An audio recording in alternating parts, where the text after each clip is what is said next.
नमस्कार साथियों, उत्थान क्लासेस में आप सभी का स्वागत है। आज मैं बात करूंगा कि जो समसामयिक घटना 2023 ये तीसरा वीडियो है। आपने अगर 2 वीडियो नहीं देखी तो जाके प्लेलिस्ट में देख लीजिए। इसमें टॉप 20 क्वेश्चंस रखे गए हैं जो कि यूपीपीएससी 2023 को टारगेट किया गया है और सभी प्रतियोगी परीक्षाओं के लिए महत्वपूर्ण है ना। तो पहले प्रश्न पर चलेंगे। पहला प्रश्न है, Skylight mega exercise Akhil Bharatiya अभ्यास था जिसमें लक्षद्वीप और डैश शामिल थे। इसमें fill in the blank option दिया गया है, तो उसको बताना है।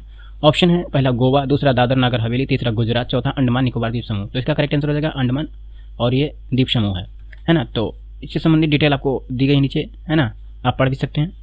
अगले प्रश्न पर चलेंगे। प्रश्न संख्या दूसरा है, नीति आयोग ने India's booming gig and platform economy पर रिपोर्ट जारी की। नीति आयोग के उपाध्यक्ष कौन हैं? विकल्प ए है अमिताभ कांत और विकल्प बी है सुमन बेरी और विकल्प सी है विजय कुमार और विकल्प डी है नरेंद्र मोदी। तो इसका करेक्ट आंसर हो जाएगा सुमन बेरी, है ना। इससे संबंधित डिटेल आपको नीचे दी गई है और वीडियो पर पॉज करके पढ़ भी सकते हो। अगला प्रश्न है, प्रश्न संख्या तीसरा है, केंद्रीय मंत्रिमंडल ने उत्तर पूर्व क्षेत्र के लिए प्रधानमंत्री विकास पहल यानी PMDEVINE नाम से एक नई योजना को मंजूरी प्रदान की है। इस पर 4 वर्ष की अवधि में कितने करोड़ रुपए खर्च किए जाएंगे? ऑप्शन ये है 5,000 करोड़ और ऑप्शन बी है 1,000 करोड़ और ऑप्शन सी है 6,600 करोड़ और ऑप्शन सी है डी है 2,000 करोड़। तो इसका करेक्ट आंसर हो जाएगा 6,600 करोड़ रुपए, है ना। इससे संबंधित डिटेल नीचे दी गई है, आप अच्छे से इसको पढ़ सकते हो। प्रश्न संख्या चौथा है कि रेड बुल के ड्राइवर सर्जियो पेरेज ने सिंगापुर फार्मूला 1 ग्रांड प्रिक्स 2022 जीता है। वह किस देश से संबंधित है?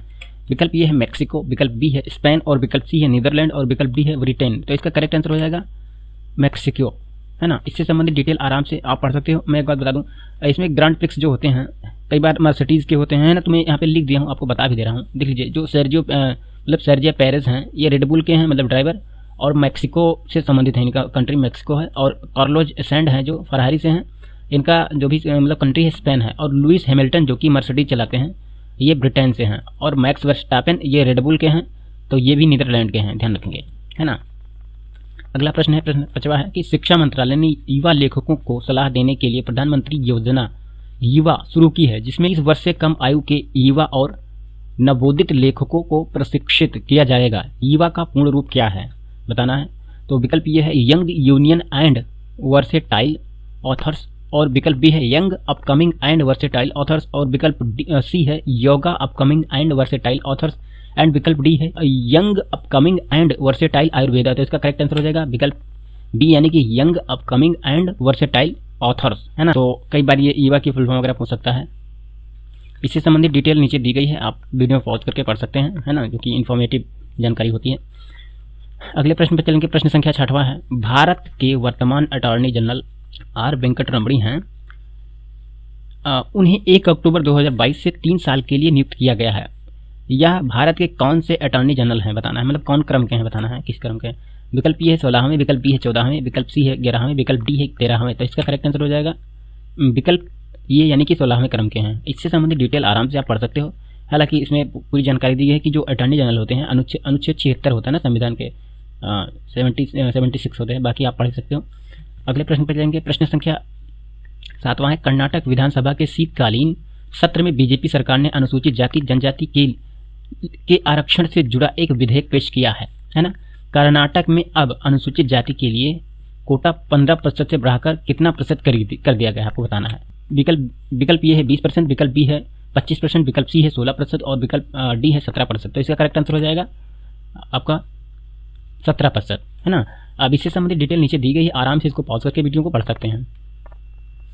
और अगला प्रश्न है, प्रश्न संख्या 8 है, महात्मा गांधी ग्रामीण औद्योगिक पार्क योजना जो कि गरीब परिवारों को रोजगार और आय के साधन उपलब्ध कराने हेतु शुरू की गई है, यह किस राज्य से संबंधित है ना। तो विकल्प ये है कर्नाटक, विकल्प बी है उत्तर प्रदेश, विकल्प सी है राजस्थान, विकल्प डी है छत्तीसगढ़। तो इसका करेक्ट आंसर हो जाएगा छत्तीसगढ़। इससे संबंधित डिटेल नीचे दी गई है, आराम से आप पढ़ सकते हो, है ना।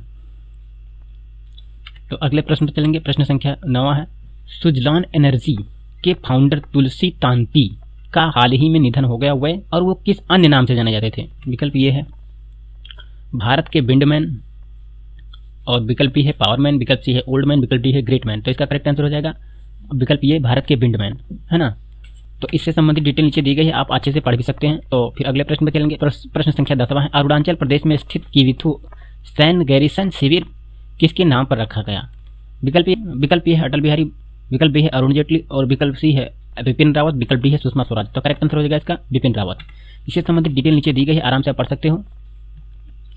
अगले प्रश्न पर चलेंगे। प्रश्न संख्या 11 है प्रधानमंत्री श्री नरेंद्र मोदी ने अहमदाबाद के नरेंद्र मोदी स्टेडियम में कौन से क्रम के राष्ट्रीय खेल के शुभारंभ की घोषणा की है? विकल्प ए है 36वें, विकल्प बी है 39वें, विकल्प सी है 34वें, विकल्प डी है 35वें। तो करेक्ट आंसर हो जाएगा इसका 36वें। इससे संबंधित डिटेल नीचे दी गई है, आप आराम से इसको पॉज करके वीडियो को पढ़ सकते हैं। और प्रश्न संख्या है अगला नेक्स्ट, यूपी को किस कार्यक्रम के तहत आयुष्मान उत्कृष्ट पुरस्कार 2022 से सम्मानित किया गया है? विकल्प ये है मिशन अरोमा, विकल्प बी है ओडो, विकल्प सी है आरोग्य मंथन कार्यक्रम, विकल्प डी है कन्या सुमंगला योजना। तो इसका करेक्ट आंसर हो जाएगा आरोग्य मंथन कार्यक्रम, है ना। इससे संबंधित डिटेल दी गई है, हालांकि मैं पढ़ दे रहा हूँ क्योंकि यूपीपीएससी रिलेटेड। यूपी को आरोग्य मंथन कार्यक्रम में आयुष्मान उत्कृष्ट पुरस्कार 2022 से सम्मानित किया गया है। नेशनल हेल्थ फैसिलिटी रजिस्टर्ड में विभिन्न स्वास्थ्य सुविधाओं को जोड़ने के लिए यूपी को राष्ट्रीय स्तर पर यह सम्मान मिला है।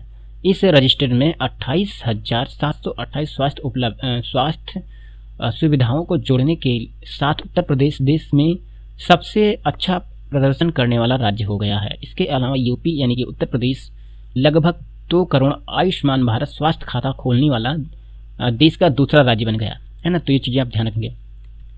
अगले प्रश्न पर चलेंगे। प्रश्न संख्या 13 है असमानता को कम करने की प्रतिबद्धता सूचकांक 2022 में भारत 123वें स्थान प्राप्त किया है।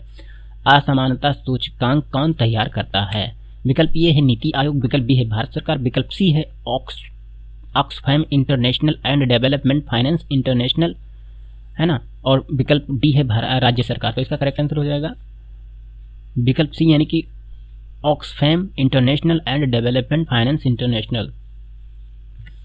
इससे संबंधित डिटेल नीचे दी गई है, आराम से आप पढ़ सकते हैं। अगले प्रश्न पर चलेंगे। प्रश्न संख्या 14, फीफा अंडर 17 महिला विश्व कप 2022 के 32वें फुटबॉल मैचों की मेजबानी की। फाइनल नवी मुंबई में खेला गया। फाइनल में स्पेन ने किसको हराकर दूसरी बार खिताब अपने नाम कर लिया? विकल्प ये है कोलंबिया, विकल्प बी है भारत, विकल्प सी है ब्राजील, विकल्प डी है यूएसए। तो इसका करेक्ट आंसर हो जाएगा कोलंबिया, है ना।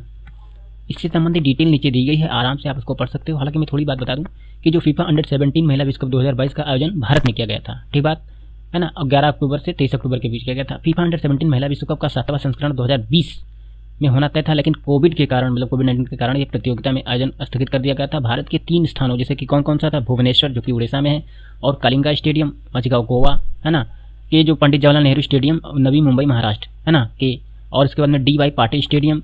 ये फीफा अंडर 17 महिला विश्व कप 2022 के 32 फुटबॉल मैचों की मेजबानी की है। फाइनल नवी मुंबई ने खेला गया, नवी मुंबई जो कि स्टेडियम है वहाँ खेला गया था, है ना। फाइनल में स्पेन ने कोलंबिया को हराकर दूसरी बार खिताब अपने नाम कर लिया है ना। इसके साथ जो भी चीज़ें इसमें बताई गई है आप पढ़ सकते हो। मुलायम सिंह यादव का निधन हो गया। वह एक राजनेता एवं उत्तर प्रदेश के पूर्व मुख्यमंत्री थे। उनको भारत के किस सम्मान से सम्मानित किया गया है?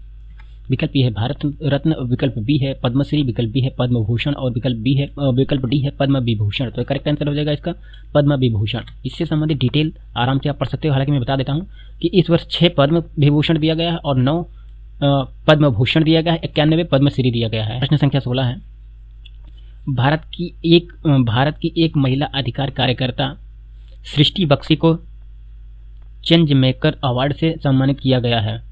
बख्शी ने कन्याकुमारी से कश्मीर तक 12 राज्यों से गुजरते हुए कितने किलोमीटर की पैदल यात्रा की? विकल्प ए है 800 किलोमीटर, विकल्प बी है 3800 किलोमीटर, विकल्प सी है 300 किलोमीटर, और विकल्प डी है 380 किलोमीटर। तो इसका करेक्ट आंसर हो जाएगा 3800 किलोमीटर। इससे संबंधित डिटेल नीचे दी गई है, आप आराम से इसको वीडियो पॉज करके पढ़ सकते हो। अगले प्रश्न में चलेंगे। प्रश्न संख्या 17 है भारत ने इंडोनेशिया के यज्ञाकार्ता में आयोजित G20 फ्रांसीसी की डैश शेरपा बैठक में हिस्सा लिया है। विकल्प ए है तीसरी, विकल्प बी है पहली, विकल्प सी है चौथी, विकल्प डी है 7वीं। तो करेक्ट आंसर हो जाएगा तीसरी। इससे संबंधित डिटेल आप पढ़ सकते हो।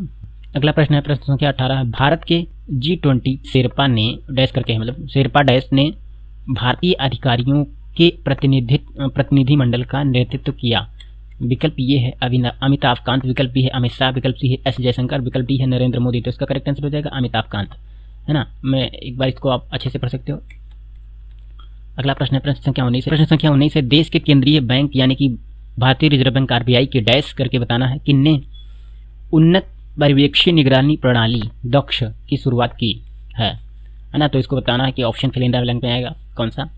विकल्प ये है गवर्नर शक्तिकांत दास हैं और विकल्प 20 में दिया गया है रघुराम राजन और विकल्प सी उर्जित पटेल और विकल्प डी है विमल जालान। तो इसका करेक्ट आंसर हो जाएगा विकल्प ये यानी कि गवर्नर जो है गवर्नर शक्तिकांत द्वारा शुरू की गई है ना। इससे संबंधित डिटेल नीचे दी गई है, आराम से आप पढ़ सकते हो। अगले प्रश्न संख्या 20 है आरबीआई में M4 का क्या अर्थ है बताना है। इसमें दिया गया है ऑप्शन है करेंसी नोट प्लस सिक्के प्लस रिजर्व बैंक और फिर इसमें दिया गया है M3 प्लस डाकघर बचत बैंकों के साथ सभी जमा राष्ट्रीय जो कि राष्ट्रीय बचत प्रमाण पत्र को छोड़कर इसमें ऑप्शन दिया गया है। और इसमें ऑप्शन दूसरा दिया गया M2 यानी M2 plus money market fund और उसमें उसके बाद में ऑप्शन डी है यम विपणन योग्य प्रतिभूतियां प्लस अन्य काम, इसमें बताया गया है तरल बैंक जमा। तो इसका करेक्ट आंसर हो जाएगा M3 प्लस डाकघर बचत योजना मतलब डाकघर बचत बैंकों के साथ सभी जमा, लेकिन जो राष्ट्रीय बचत प्रमाण पत्र को छोड़कर इसमें बात कही गई है ना। अब इसमें समझ में आएगा। देखिए मैं बताता हूँ M4 का मतलब क्या होता है। M4 मतलब M3 ले लोगे साथ में है ना प्लस डाकघर बचत बैंकों के साथ सभी जमा, लेकिन जो राष्ट्रीय बचत है उसको छोड़कर। अब पहली बात तो M3 को जानो। M3 क्या होता है M2 plus money market fund होता है। अब M2 क्या होता है उसको भी जानना पड़ेगा। M2 होता है M1 प्लस विपणन योग्य प्रतिभूतियां। मतलब M2 जो होता है M1 प्लस विपणन योग्य प्रतिभूतियां प्लस अन्य कम तरल बैंक जमा। अब M1 भी तो जानना पड़ेगा। M1 क्या होता है कि M0 प्लस मांग जमा। अब M0 क्या होता है M0 होता है जो करेंसी नोट और प्लस सिक्के प्लस रिजर्व बैंक। मतलब M0 जो होता है कि जो करेंसी नोट होती है और सिक्के जो होते हैं और रिजर्व बैंक होता है, तीनों का समागम M0 होता है ना। अब M0 से M1 मतलब M1 मतलब M1 को जोड़कर M0 और जमा को जोड़कर M1 बना है ना। और जो M2 बना है M1 को जोड़कर विपणन और सारी चीज़ें इसमें जोड़ी गई है। और M3 जो बना है क्या कहते हैं M2 को जोड़कर बना है। तो ये चीज़ें आप स्क्रीनशॉट करके पढ़ लीजिए, ये कई बार पूछा भी जाता है ना। तो अगली वीडियो जल्दी आएगी, तब तक के लिए धन्यवाद। अपना बहुमूल्य समय देने के लिए बहुत बहुत धन्यवाद। उत्थान क्लासेज के संस्थापक अंबुज की तरफ से आप सभी को सफल होने की अग्रिम